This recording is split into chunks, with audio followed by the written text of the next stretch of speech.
السلام علیکم ورحمۃ اللہ وبرکاتہ۔ کیسے ہیں معزز ناظرین؟ امید ہے خیر و عافیت سے ہوں گے۔ ہمارے اس چینل شرعی اور فقہی مسائل کی اس نئی ویڈیو میں خوش آمدید۔ آئیے ویڈیو کی جانب چلتے ہیں۔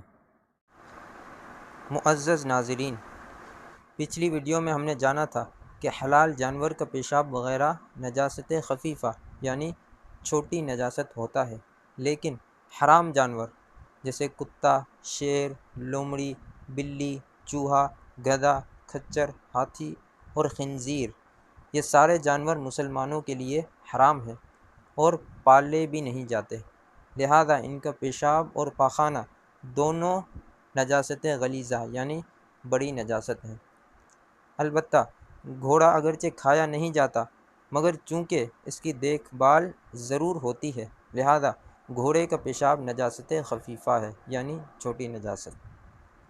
حرام اور درندے جانور جیسے شیر، کتا، چیتا وغیرہ، ان کا تھوک اور ہاتھی کے سونڈ سے نکلنے والی رطوبت، یہ سب نجاست غلیظہ ہیں۔ سانپ کا پیشاب اور پاخانہ دونوں نجاست غلیظہ ہیں۔ چھپکلی یا گرگٹ کا خون اور ہر قسم کی شراب بھی نجاست غلیظہ ہے۔ سور کا مکمل جسم نجاست غلیظہ ہے، اگرچہ سور کو شرعی طریقے سے ذبح بھی کر دیا جائے، مگر پھر بھی اس کا خون، گوشت، کھال، ہڈیاں اور چربی وغیرہ پاک نہیں ہوتی۔ اگر آپ کو ہماری یہ ویڈیو پسند آئی ہے تو پلیز اس ویڈیو کو لائک اور شیئر ضرور کیجیے، اور ابھی تک آپ نے ہمارے اس یوٹیوب چینل کو سبسکرائب نہیں کیا تو اس چینل کو سبسکرائب کرتے ہوئے بیل کے آئیکن کو بھی ضرور دبائیں تاکہ ہر نئی آنے والی ویڈیو سے آپ باخبر رہ سکیں۔ اپنا خیال رکھیے گا، دعاؤں میں یاد رکھیے گا۔